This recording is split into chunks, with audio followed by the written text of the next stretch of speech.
Here. Marabella. Here. McCarthy. Here. Whitmore. Here. White. Here. Hepburn. Here. Please stand for tonight's convocation and pledge of allegiance. The convocation be led by myself.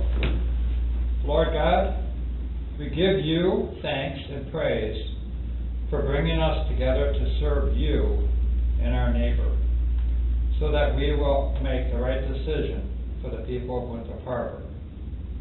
We ask you to guide us in wisdom and love. In your goodness, watch over us and all those in authority, so that people everywhere may enjoy freedom, security, and peace. Accept this prayer we offer for ourselves, all leaders, and our nation. We ask all this in Jesus' name. Amen. I pledge allegiance to the flag of the United States of America and to the republic for which it stands, one nation, under God, indivisible, with liberty and justice for all.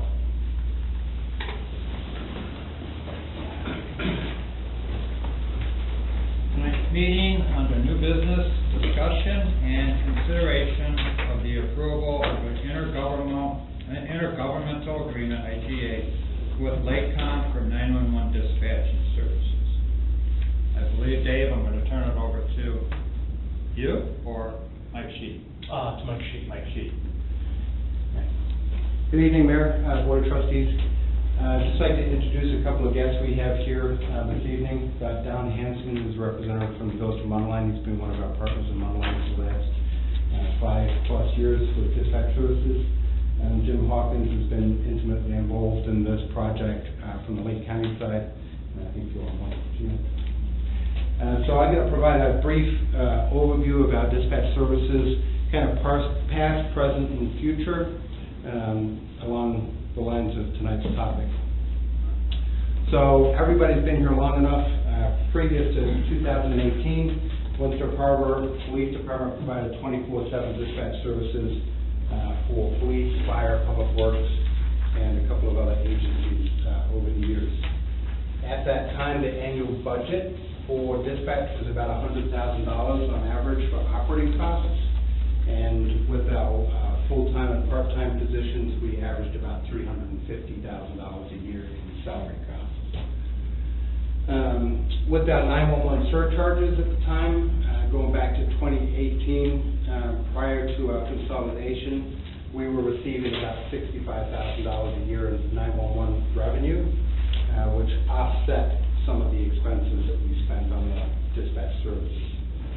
So our total cost was around plus or minus $385,000 a year run out on dispatch stuff. In 2018, we, along with many other communities, were forced to mandate our 911 ETSB, or Emergency Telephone Service Boards. For any community that served under 25,000 people, we had to do a state consolidation with other agencies. So we went out for bid with a couple of agencies for dispatch services. Of those bids that came in, we went out to 3 different places for bids. Foxcom, which was associated with the Fox Lake Police Department, came in between $97,000 and $112,000 a year for dispatch services. Village of Gurnee came in at $350,000. Plus, they wanted any of our surcharges, our 911 revenue surcharges, to be paid over to them also. And then the Village of Mundelein came in initially at $120,000 for police services. We went through and reviewed all of these costs. At the time, the Winthrop Harbor Fire Department had made the decision that they would go with Gurnee for dispatch services, because most of the surrounding community fire departments were going to go with the Gurnee dispatch. When the prices came in from Gurnee at $50,000 for fire dispatch, we then went out and got a competitive quote from Mundelein, who the police department had already decided to go with, and Mundelein came back with a $15,000 add-on for the fire service. So it was agreed at the time by the board that that was the direction that we would go, and we then started our transition to consolidate with the Village of Mundelein. Some of the other factors at the time, creation of a new joint ETSB, which we did do with Mundelein. We eliminated the Fund 20 budget, which was the 911 services budget, that was eliminated. And the majority of all the other expenses that we had were then absorbed by the police department budget funding. We transferred to dispatch with Mundelein in March of 2019 with a 5-year contract with incremental increases across the 5 years. As you recall, we actually came up on that 5-year contract earlier this year and entered into a 1-year extension. You've got these numbers in your packet for reference. So the total cost of dispatch services over the 5 years at Mundelein was about $717,000 after. And then we received a total of $519,000 in 911 surcharges during the same period, which then brought our net cost for contracting out the service to $198,000. That's out-of-pocket expense that was budgeted from both the police and fire department budgets. Our contract with Mundelein ended back in March. We agreed to extend that for 1 year under this to give us time with this new system to kind of see where everything was going. Part of that increase is a 3.5% increase, plus we also are now paying into the CIP fund, capital improvement fund for the joint ETSB, 10% of our surcharges. So just to give that to you in numbers, our total contract cost for this year for both police and fire is $158,000. We're estimating about $105,000 being received in surcharges, and 911 surcharges have gone up since 2018.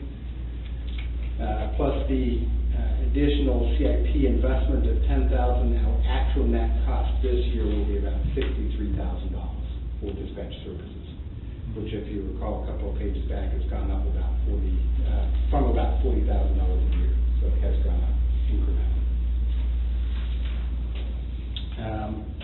So that then leads us to where we are today and what we're looking at in the future. So there's been a county-wide consolidation study and plan going on for the last 10, 11 years, starting back in 2013. There's some bullet points on the handout that you have with the milestones throughout that project, which then leads us up until this year when the final reports were submitted and cost estimates started coming out.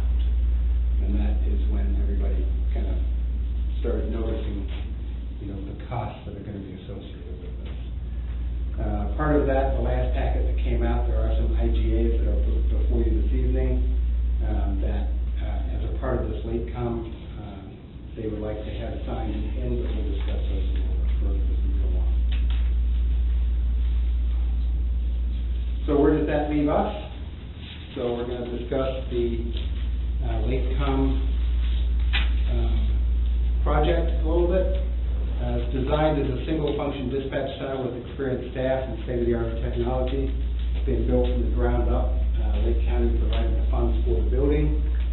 There's been no costs to any future partner agencies for the construction of the building, but there will be some ongoing maintenance costs.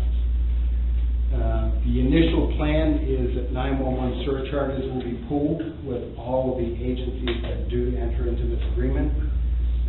So that will allocate 75% of 911 surcharges for the operational expenses and 25% for capital improvement costs down the road, such as MVPs, radio equipment, potential things like that.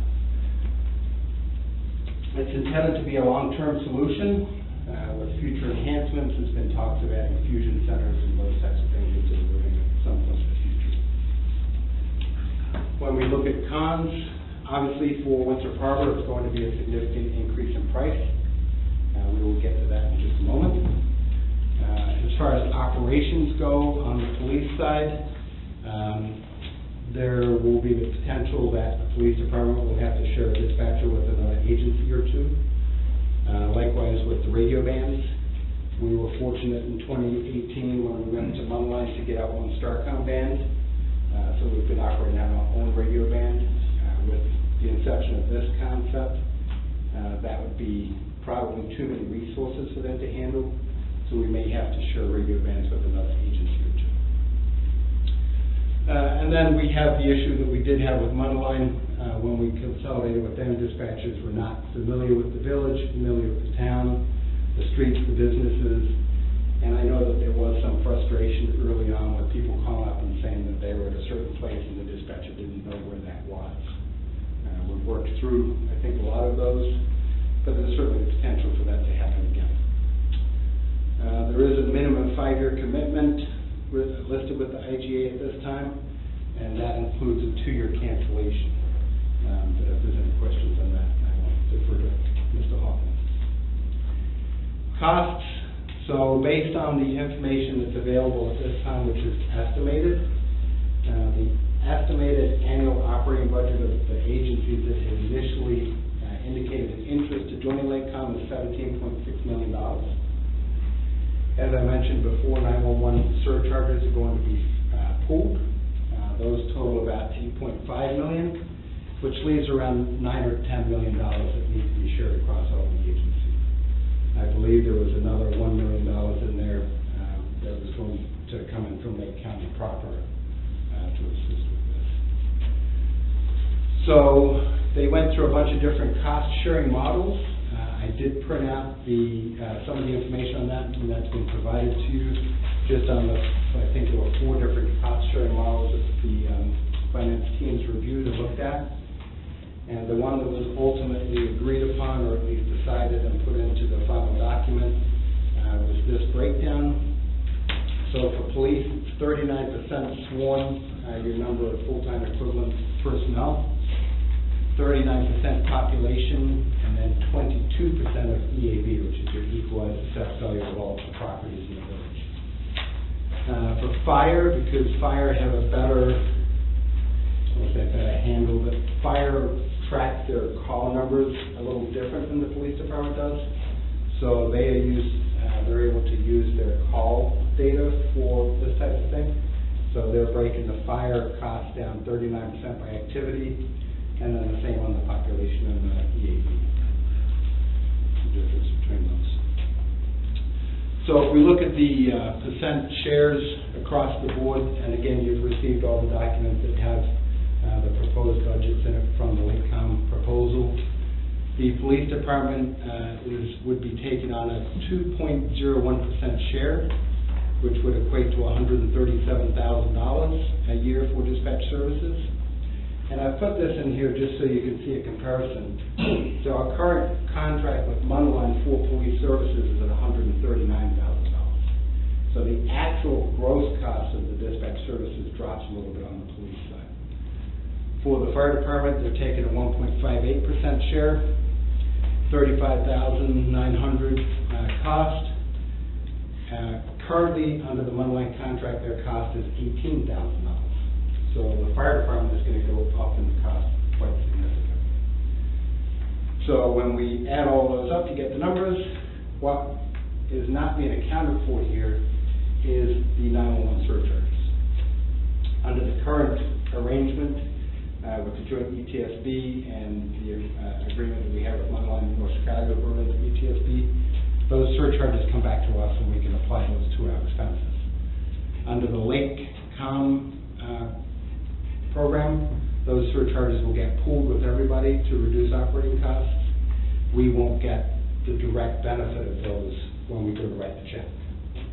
So if you take into account the fact that surcharges have gone and not applied to this, you now see a significant increase in annual costs in excess of 220% for dispatch services for police and fire. So total cost over the 5 years of dispatch services, $937,000, and that includes a tentative 3.9% increase that is written into the IGA that may be applied on future payments or future yearly services. There's a whole list of other departments included. You also have a printout of this that just shows across the county those agencies that have expressed an interest in joining this program, what their costs are going to be, whether it's up or down. And there's a good mix of those that are saving money versus those that are going to have to spend some more money. And then just a few more details on the LakeCom program. Again, it's an open-ended, it's meant to be a long-term solution, it's an open-ended agreement. There is the provision for members to withdraw from LakeCom. If an agency joins now, before the July 1st deadline to get those IGAs in, all founding members will be given a seat on the board of LakeCom. There's also an executive board above that will be made up of the regular board members. The newly formed board of directors for LakeCom will then be responsible for establishing a whole bunch of things, including budget, operating procedures, operating budgets, on-ramps, off-ramps for agencies should they want to join, leave, and those types of things. Once, and it's my understanding, once this board is in place, I believe the target is to have a meeting with the new board of directors mid-July. One of the things that they are going to start to work on initially is the on-ramping for other agencies that do not sign up prior to July 1st. But one of the things that was in the recommendations in the final report is that new agency members would be accepted on a 2/3 vote of the existing founding board.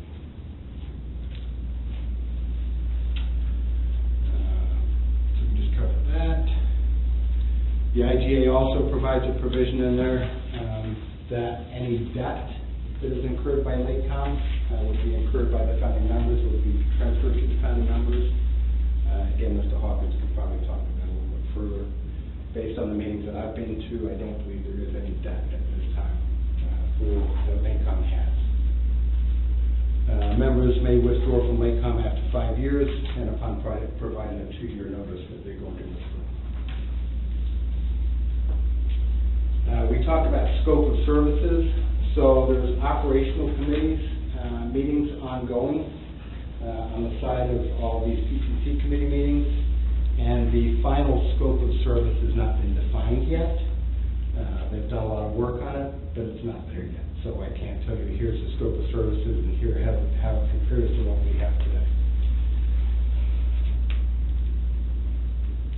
And then briefly talk about the surcharge revenues, since that's been a topic.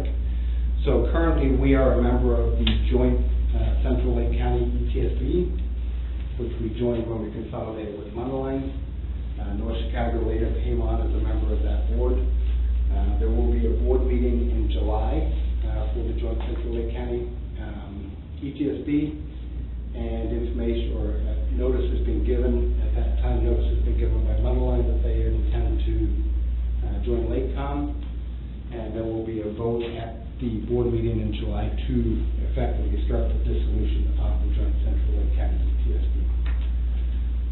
From that point, we can make, Winthrop Harbor can make a decision to either continue forth with the LakeCom proposal and seek to join the LakeCom ETSB, or if we don't have a plan in place, the state will hold those 911 surcharge funds until such a time as we do have a plan in place. One other option that has come up, or that would be available to us, is to subcontract out to another agency, just like we did with Mundelein back in 2018. There's no requirement for us to go to LakeCom, but we could shop another agency if that was the path that the board decided they wanted to do. For this, it would be business as usual for, I think, both the police and fire departments. We have been using a contract dispatch services for the last 5 years. I would not expect too many changes going to a different contract service. We've experienced the same hurdles that we've had in the past. The fire may want to speak to that a little bit further as far as working with their partners. And then there's potential for at least some initial costs associated with making those connections, figuring out needs connections and video and all that kind of stuff. But we have not sought any costs associated with or spoken to any other agencies to see if anybody would even be interested in this. Any questions? On that one, the $937,000 at one table, is that our cost over a 5-year period? That is what the cost of dispatch has been over a 5-year period. That's what it would be over a The 5-year. future. Correct. And what has it been over the last 5-year period? About 200 out of pocket. And So the about 900 200,000 out of pocket after the 911 surcharges. The 900,000 is out of pocket. Correct. That would be out of pocket moving with Lakecom under the current plan. So how much is the total out of pocket and what we spent for this? So, How much is this? That's an easy question. Well, what we're paying now, you said 200. Yeah, but I want to hear the total cost, Yeah. not doing surcharge, not Yeah. the total dollar amount per year. per year, so initially, it would be, it's a 120,000 increase, and we budget about 40,000 right now, so. No, but what do we spend currently with all money set that we do out of pocket plus what we get from the state? We spend about 40,000. So, from what I'm understanding, is you are not, we don't have the scope of service defined, is that correct? Not in Yeah. detail, but the general scope of services, dispatch services, just as we're receiving today with sending police, fire, doing reads, entries, answering 911 calls, getting people through non-emergency calls as well, to answer all of those. We do the after-hour call taking for agencies. If they're automated attendant sends, we monitor the cameras right at the lobby. If we have walk-in customers, all of that is intended to be within that scope of service for Lake County. Intended, are you set up like immediately to handle all of those services or not yet? So we will be. The building is still under construction. Construction is scheduled to be completed in January, and then from January through July of 2025 is a setup. So all of the utilities are brought actually on site already. The radio towers have been created and developed. They're on site. They exist. So by that July 2025 transition, we anticipate that we will be fully capable of providing that scope of dispatch services. Now, we'll be responsible for handling our portion of the debt for the building. What is your estimated debt? The building, the capital for the building is paid for by the county.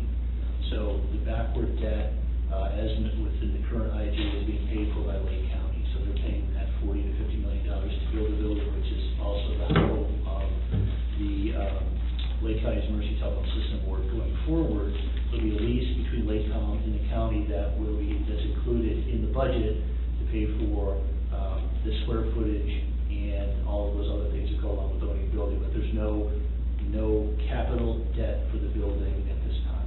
That's not the plan. The IG was county would build it. Going forward, there'll be a lease for Lakecom to pay for their spot in the building. Moving forward, would we be responsible for utilities, debt, just even as far as hardware, software systems, even as going as far as like paper and all of that? Is that going to be spread out through everybody, or? Yes, the model that is being presented for Lakecom is a partnership model, a member model, not a contract model. So what Mr. Shi was talking about is the budget is set, or would be set for Lakecom, and then it is, after we knock off any of the funds from, that are provided from the joint ETSB, the remaining number is then split based on that funding formula across all of the members who would be a member of Lakecom. Okay, so this price includes all of those additional add-ons, so there wouldn't be a penny more, or is that something that's going to be determined in the future? Again, these are estimates based on what's looking to the future, but the goal would be, and the plan has been to have that one number that is shared amongst all the partners based on the funding formula, so that you're not having to pay again for the boxes of paper, whatever that is, all should be included within the budget. But we're not sure yet that that's going to be the case. This price could change. So, I'm sorry, ma'am. This price could change, so this is just an estimate, correct? These are estimates, but a lot of work has been done on the estimates, and that's what the group plans to stay to and stay as close to that estimate as possible moving forward. So I'm not sure if I missed this or don't understand it, but is Lakecom a private entity jumping in on dispatching, or are they part of somewhere in the county? But, you know, in Mundelein, we know where that is. The concept that is in front of you, it's an intergovernmental agreement, so Lakecom becomes a new intergovernmental cooperative that is providing 911 and dispatching services for all of the member agencies who join. So it's a county entity. It is not a county entity, it is an independent member. So it's independent. It's independent but governmental, I just want to make sure it's not a commercial venture. The county is a partner, one of the partners who were signed up and have signed the IGA for Lakecom. You know, based on the initial planning, there were over 30 other agencies, entities, municipalities that were going to be partners, but it is an intergovernmental cooperative that will be starting new to provide these services. Now, the commercial section of this, how many board members will they have on the board? And you said the commercial section. Governmental or governance? Correct. Okay. So it is not a commercial venture, just want to be clear on that. Okay. So the entity that is not overseeing, how many board members are they going to have on this board? Or is it going to just be one member? So from the governance that is listed within the intergovernmental agreement, every member agency entity has one member on the membership board of directors. So that could be upwards of 30 to 40 members. On the membership board, everybody gets one. And then out of that membership board, as was mentioned, there's an executive committee, because 40 is a bit challenging to work in a board that large. Then the group would determine an executive committee.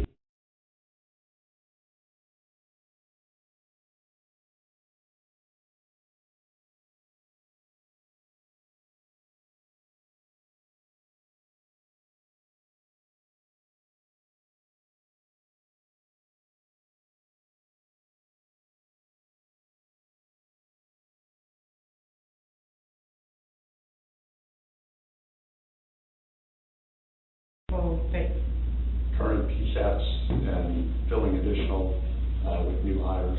Just new hires and, okay. So the bottom line is, it's gonna cost us $100,000 more a year. Just so everybody understands what was said. Actually, Above and beyond what, we give up all our monies, it goes to them. Right. We're paying that out no matter what.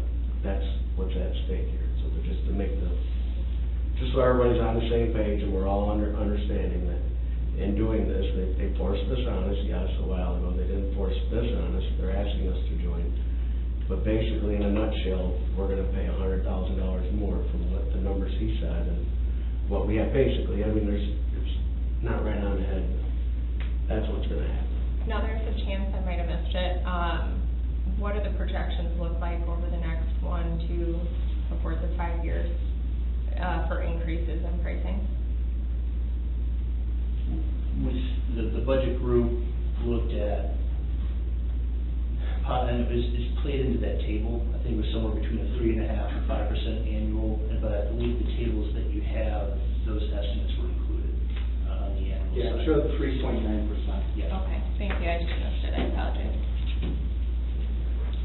So the employees of Lakecom then, they'd be employees of a separate agency, they're not county employees? Correct.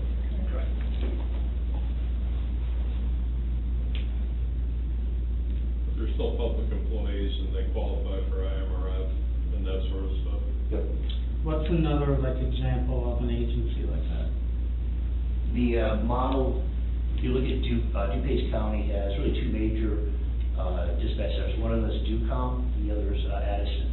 DuCom has the same partnership model where everybody is a member and they split the costs amongst each other. They've got a big board and then an executive committee.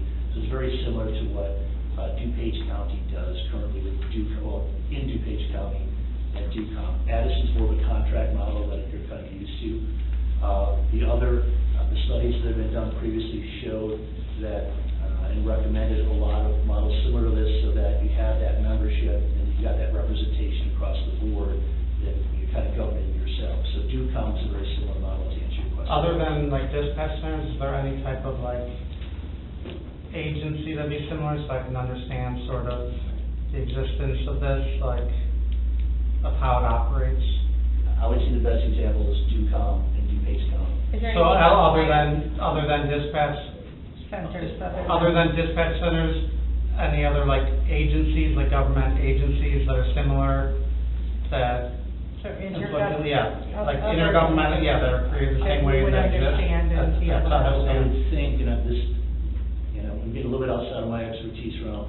I think Swalco kind of works a little bit Okay. similar to that. I think, Jawa, or Click Jawa, operates similar to that. We've got the broad membership through, established by intergovernmental agreement, define your own governance, and then kind of move forward. So there are other similar agencies, and again, not, maybe, not exact, but very close. Okay, thank you.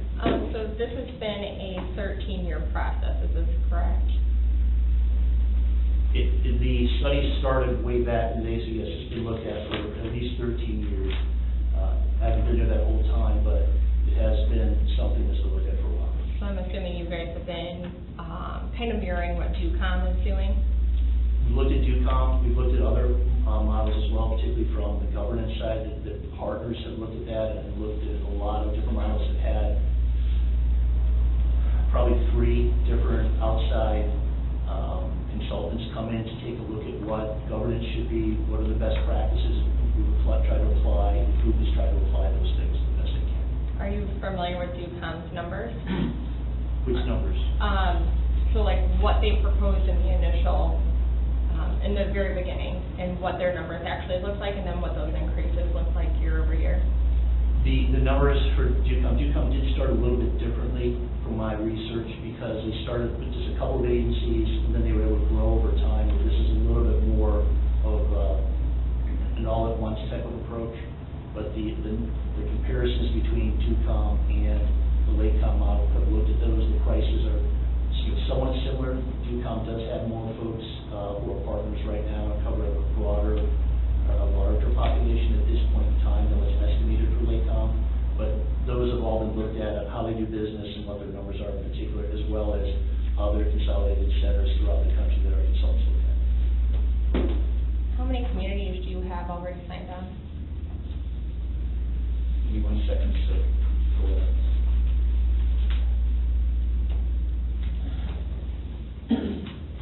It wasn't disclosed in the package. I thought you said 30 or something, right? 30-ish. So from the,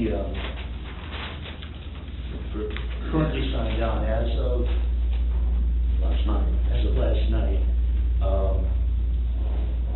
I'll give you names. I didn't count the numbers. Is that okay? Yeah, that's okay. Okay. The Village of Antioch, Antioch Fire Protection District has approved the IGA. Greater Round Lake Fire Protection District has approved the IGA. Fox Lake Fire Protection District, Lakeville Fire Protection District, Lake Zurich, Wakanda Fire Protection District, Mundelein, North Chicago Fire and Police, Gurnee, Zion, Countryside Fire. This on the fire side. From a law enforcement side, Antioch Board is going to look at this tomorrow night. Round Lake Beach, Fox Lake is looking at the IJs this evening for decision. Lakeville has approved. Island Lake is approved. Lake Zurich is approved. Wakanda has approved. Mundelein has approved. North Chicago has approved. Gurnee has approved. Zion, and then Vernon Hills. So I think that's upwards of 20 or plus agencies and municipalities, and some have police and fire, so that's where the county gets a little bit interesting. And I may have missed one or two, so I apologize if I got one or two wrong, but that's generally what we have right now. We'll approve the Laketown IGA. The communities that you mentioned, most of them are much larger than we are, correct? Most of them. I think it's a wide range. I'd have to do a little looking, but I think Lakeville may be close to your size. And on the list here, is it their current, what their new price is gonna be? I have like 100 documents in front of me, so, I know that Michael showed something that had, like, the new cost of some of them. Everybody has an estimate. Some do go up, some do go down. One thing from, I just would like to highlight, but I mean, it was one of the things that the partners have looked at was the cost, understanding there could be a jump. One thing that is included in the bylaws to be approved is what's called smoothing formula. So entities that have a significant, over a 25% increase, as written in the bylaws right now, the 911 centers that are seeing a savings would put money towards helping pay that, so it's a 5-year ramp up for anybody who would be coming forward. So that $100,000 increase, if with a borough joined and accepted, would be offset, at least for those first 5 years, based on how the bylaws are written at this point in time, to help. It will be or it could be. It will be, I just can't speak because they haven't approved the bylaws, but that's how it's written, and that is how it should be. Okay. I would be surprised if it changed, but that's my opinion. Okay. Because this amount still is kind of to be determined. It's a rough estimate, correct? That's the total cost for that, 1-year jump, but over 5 years, there's an opportunity for entities that have a significant increase to get some of that money, to get some of it and get it offset. It's called a smoothing model. And just to be clear, that smoothing model at year 5, you need to start repaying that as part of your yearly dues. As written, it is not a repayment, but you ramp up to what the actual cost is for everybody. So at year 6, everybody should be paying their own actual costs. So there'd be a big jump in year 6 from what we were paying the first 5 years of this. Ideally not. As the model is being put together, it would be a ramp up. So It's incremental, yeah. an incremental go up. So this is a stair steps at the top step. Everybody should be at the same.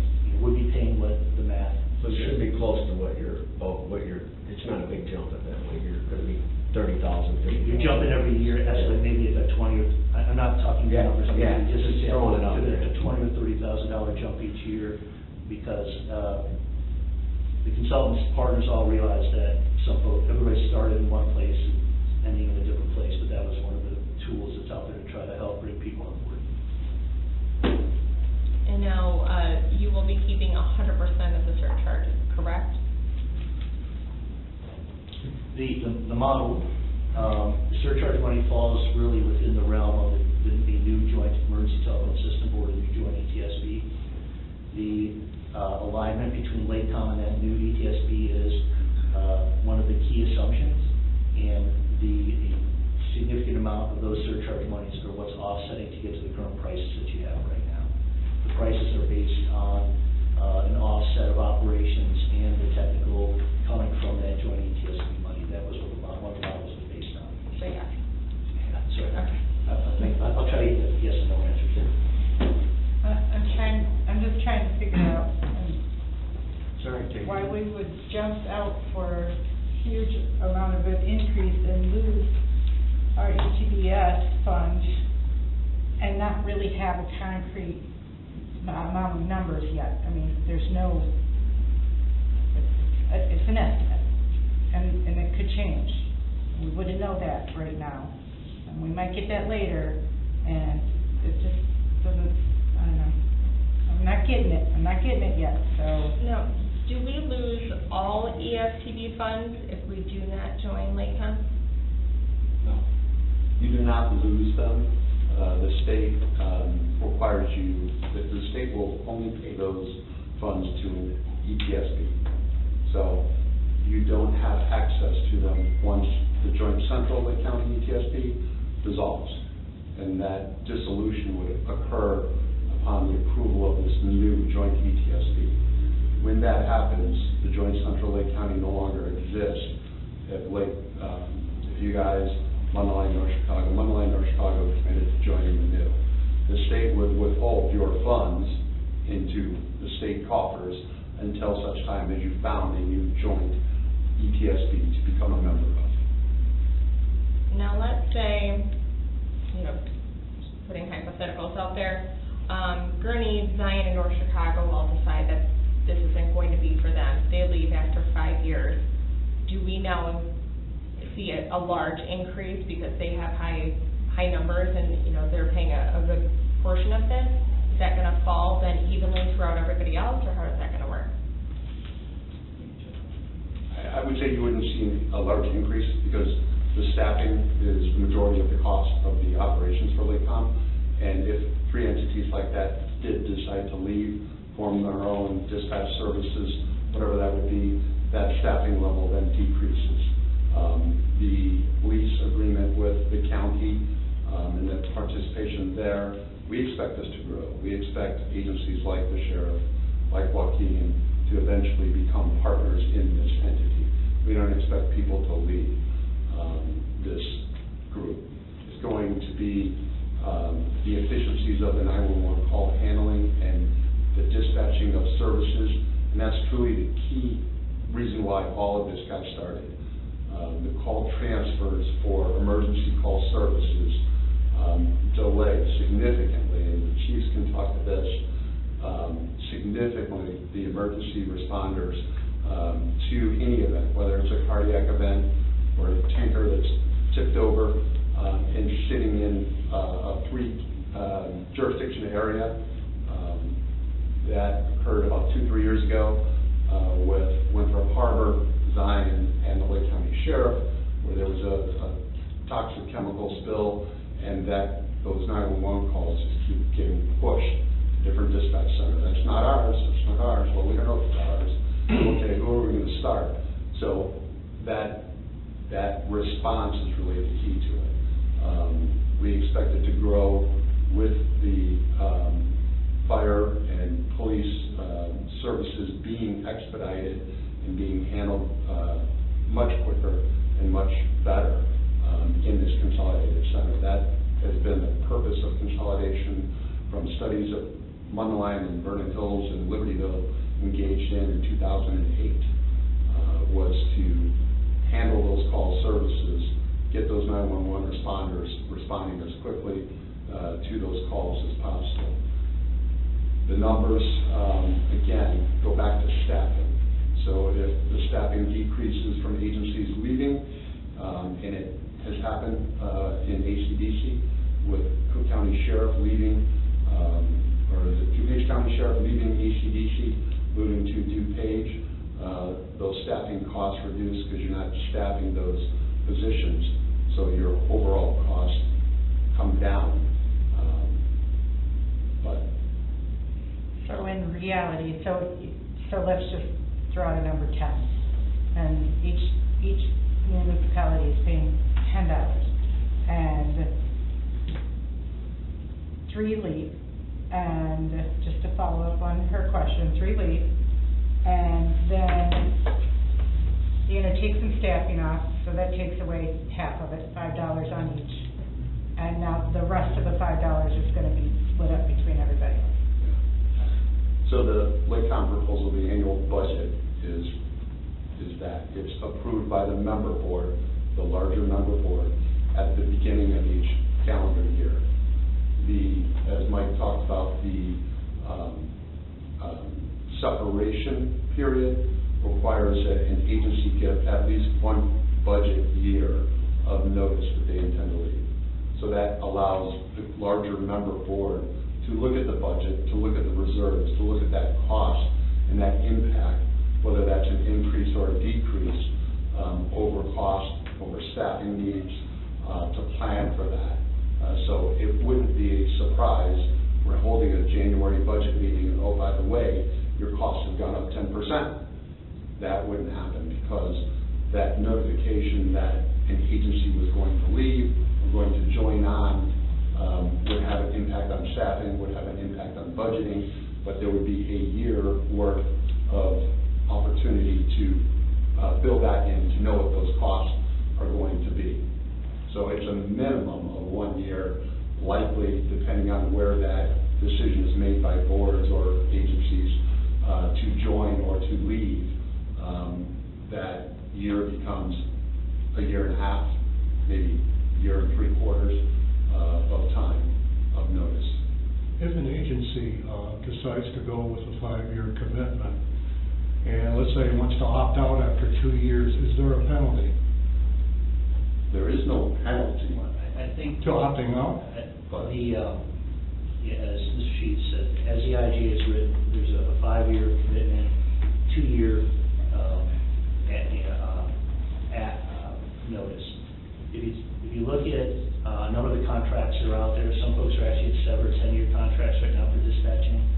But when you bring in, as the partners are looking at this, and as you bring in that smoothing model where some entities are giving additional money to other entities for those first 5 years, that there is, I believe, a statement in the idea that if somebody did absolutely leave early, there would be a requirement to pay at least back that and maybe some of the other fees. So the 5 years was looked at really hard, but with that smoothing, it really kind of solidified it. But if somebody walked away early, there probably, depending on the situation, would need to be some additional funds provided.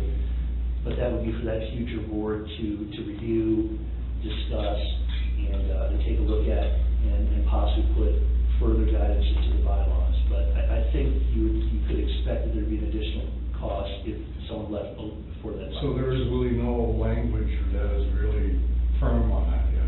I do believe there's language in the intergovernmental agreement. There'll definitely be language in the bylaws. Okay.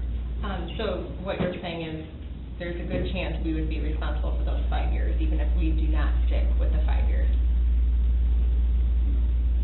I think that is the intent. Okay. Jim, you mentioned a whole bunch of municipalities that you have on board. Do you have some that you don't have a commitment from yet? There are a number. I think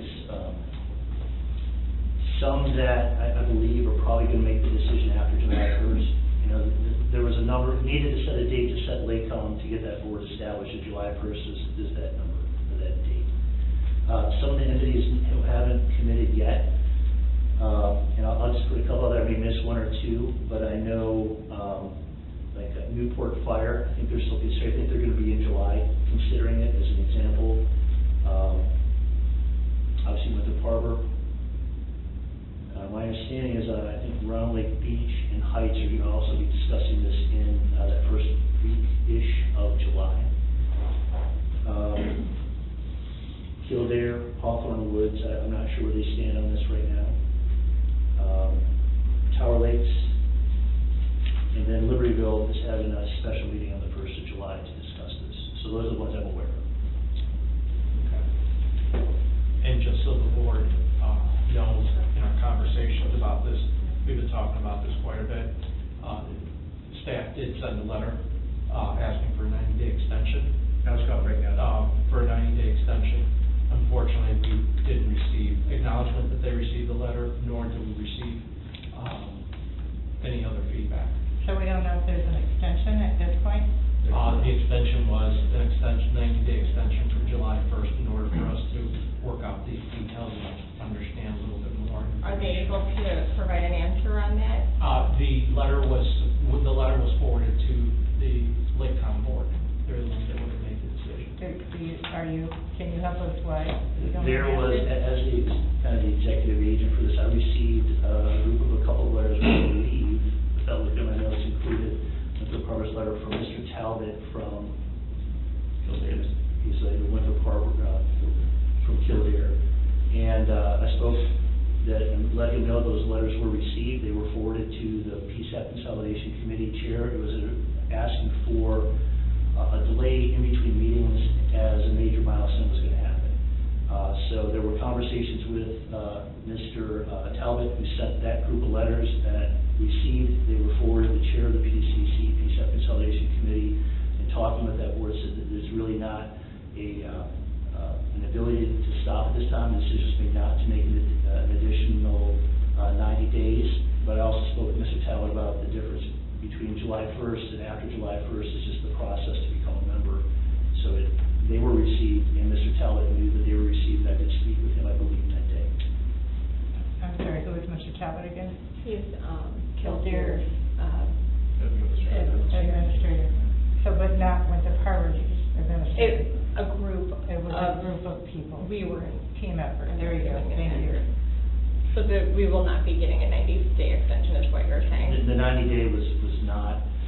This is a lot to throw, especially a small community. My major concerns is there is no defined scope of service. And all of these are real rough estimated numbers, and we don't even know what, like I said, the next few years out will look like for us. I mean, obviously, there's going to be some sort of larger increase. We're hoping at best it's a 3.9% increase, but we're a very small community, so I'm having a really hard time understanding, really being able to swallow that kind of a pill.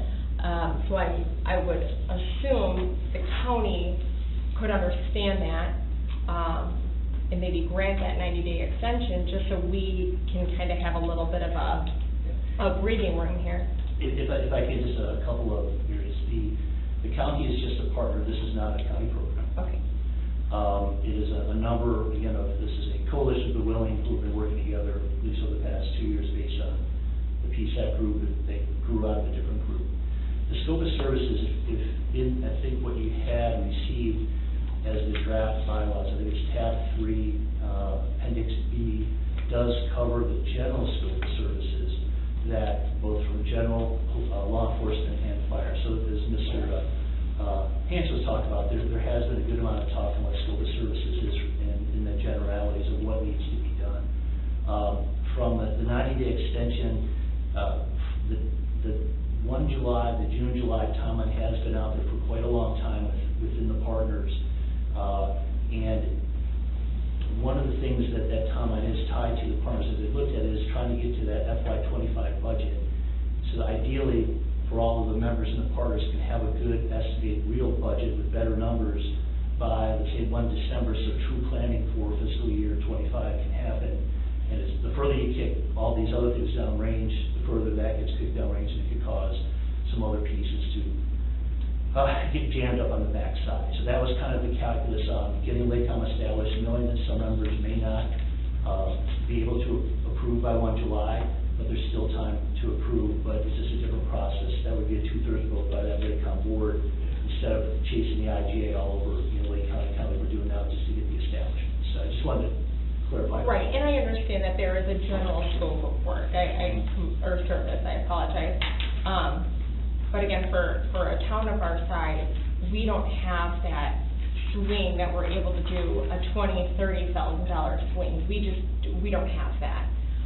So until scope of service and numbers are written in stone, I think again, we have quite a bit of concern here because we're not Gurney, we're not Zion. We can't just bring out, another 20,000, hoping that that's going to be that final number. And again, I'm not selling, just trying to answer your questions, and those are the decisions obviously that they have to make, and hopefully give you the information you need to make whatever decision you make. But I understand what you're saying. So ideally, July 1st is the deadline, so to speak. I wish this would have been talked about in June of 23 and not June of 24, or at least earlier this year. We didn't know about this until just 2-3 months ago, I believe. And $900,000. Like Trustee Whitmore said, our budget's tight. We don't have that kind of money coming in. We just don't. It's going to be very tough for us to cough that up. If that's a hard number, it very well might not be a hard number, depending on who might jump ship. From this, I don't know. I just don't know. I don't mean to jump in, but I did see that you say that it was. Was it talked about a year ago and we just missed something, or? The current committee was established in the fall of 22 through, you mentioned it's been a 13-year process in various flavors. There have been various committees and studies and reports that have been done. There is a website that's been available that's been trying to capture all of, or most of this information, at least since 2018, that I'm aware of. The numbers came out, initial numbers came out January-ish, which got a lot of folks energized, because that's what people... We didn't receive them. I didn't receive them. January When the mayor this year? came.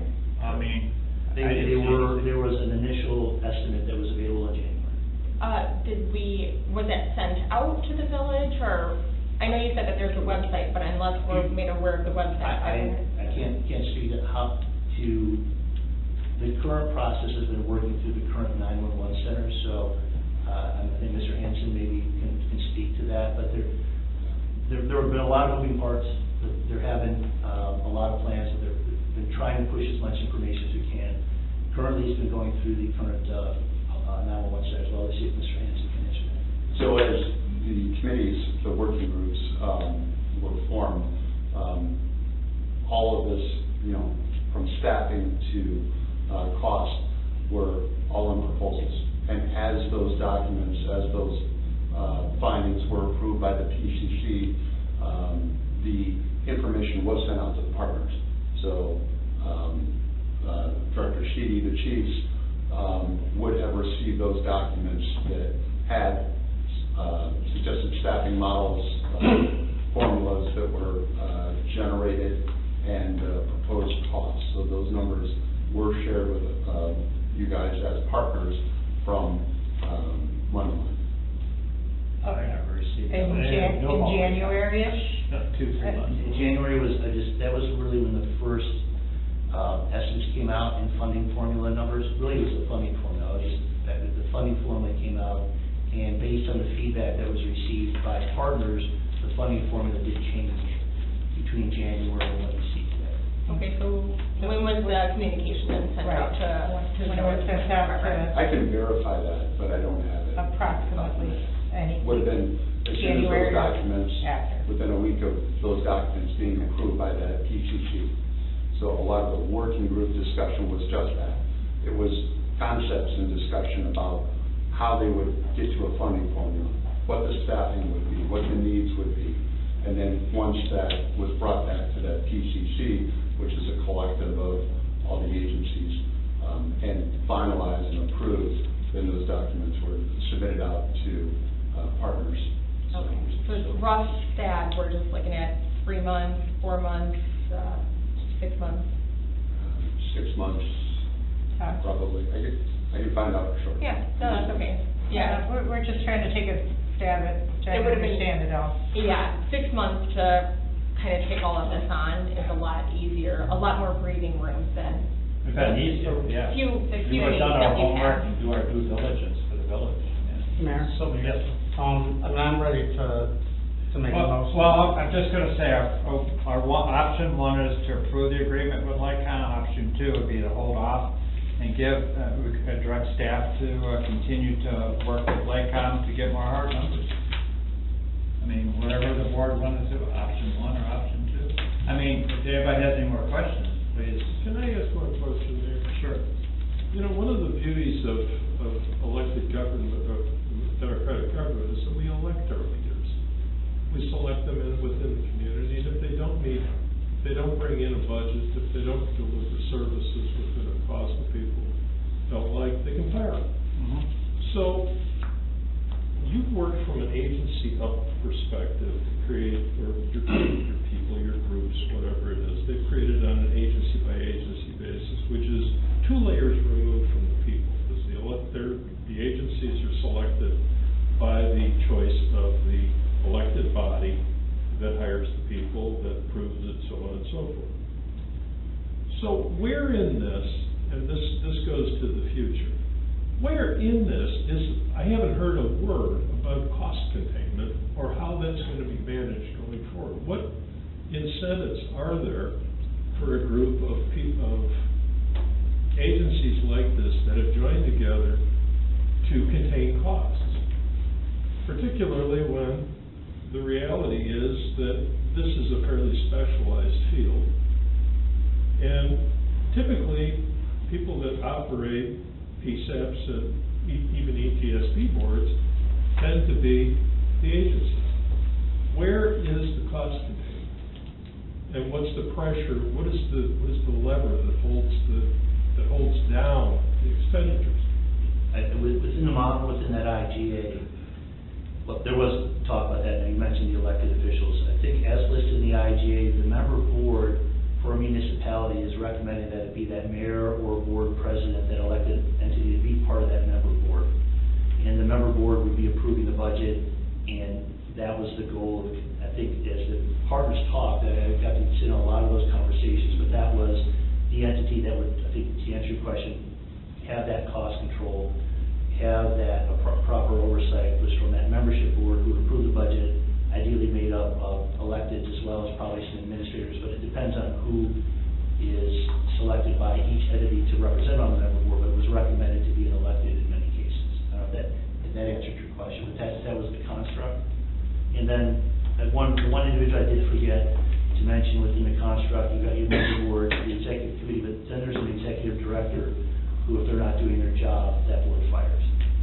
And Which board? the member board. The executive board or the member board?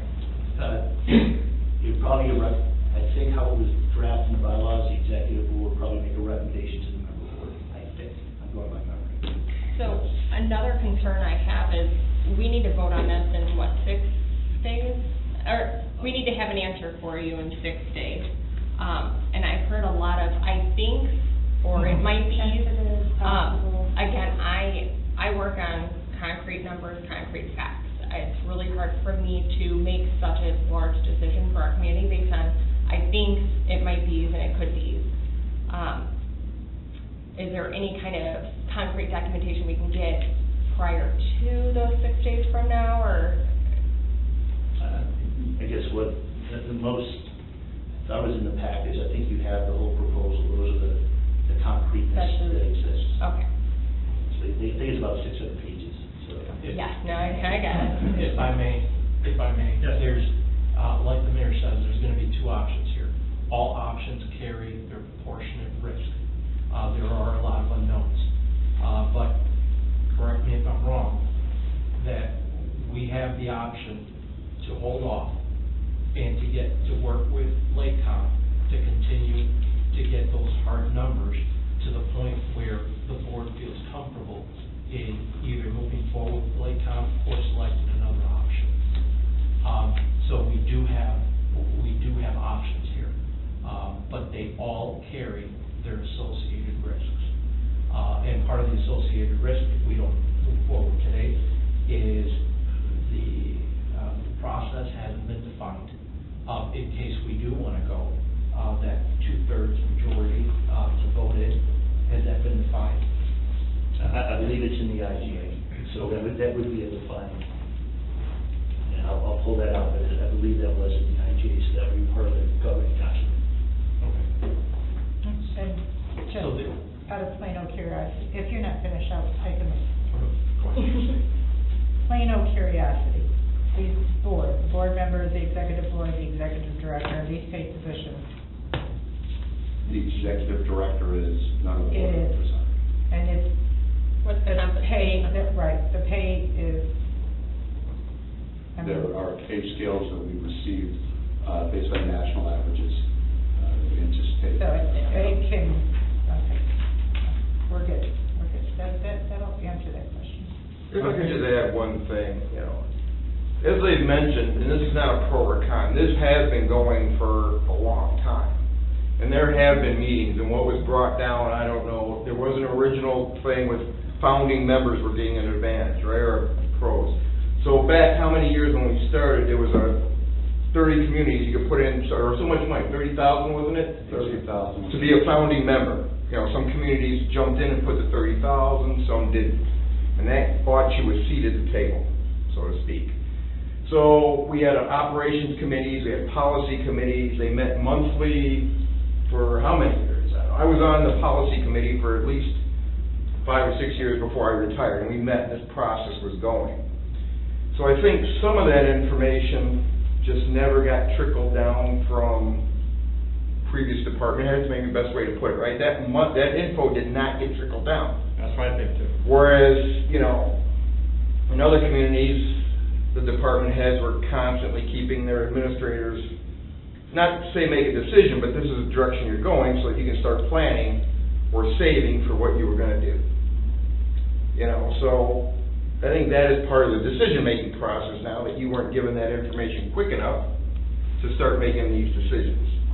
But as David alluded to, and Mr. Hawkins, there isn't a 90-day extension, but that just means if you're not a founding member, you're going to be a member later. You join later if you decide to. So, I think the thing that I'm looking at is the financial constraints that our small community has. We had to make some hard decisions just on our road work. I mean, we got like $6-7 million worth of road work to do, and we can only do $600,000. So, you know, and people are screaming at us because these roads are bad, and that's just one of the issues that we have to deal with, because we are a small bedroom community. So we have to place one thing over the other and make a commitment. I would like to go to option 2. But the simple fact is, as Trustee Whitmore said, we need some concrete numbers, something that is more that we can have to look at to see how we can approach this in a manner that where we can maybe even save some money, you know, and not go up $100,000 or $120,000. We don't have any actual numbers. And for this small community, we need actual numbers, because we just can't afford it anymore. No surprises. Yeah, surprises don't work here. Yeah. What's everyone's opinion, option 1 or 2? 2. Are we making a motion?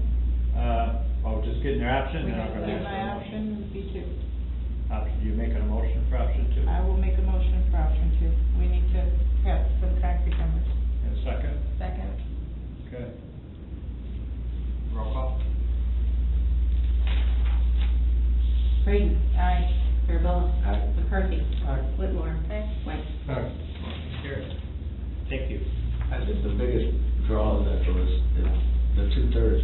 I don't think they're not gonna want people to join, like you're saying. It's, you could get in early, but if we decide, or however, I'm not saying it's going that way, but if it was decided, I think they're gonna let us in if that's what we want. So I think it's smart just to weigh out and look at it, so. So we're, We just need to know what. so we're clear on the record, so we don't think it is that it's, holding off on the intergovernmental agreement with, to join Lake Tom.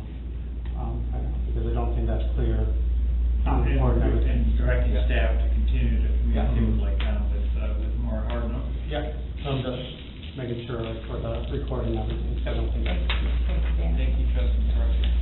I'd like to also thank the entire board for. Yeah, and thanks for your guys' rejecting time. this. I know it's, Yeah, we drove you, we know. that was informational. Very informational. Now we gotta figure out how to pay for it. Yeah. Let's get through this one first. All right. More meetings. And I can say, the door is always open. You can join anytime. Thank you for that information. Thank you. All right, we move on to public comments. Okay, I need a motion to adjourn. So moved. Second. Roll call. Brady. Aye. Mirabella. Aye. McCarthy. Aye. Whitmore. Aye. White. Aye.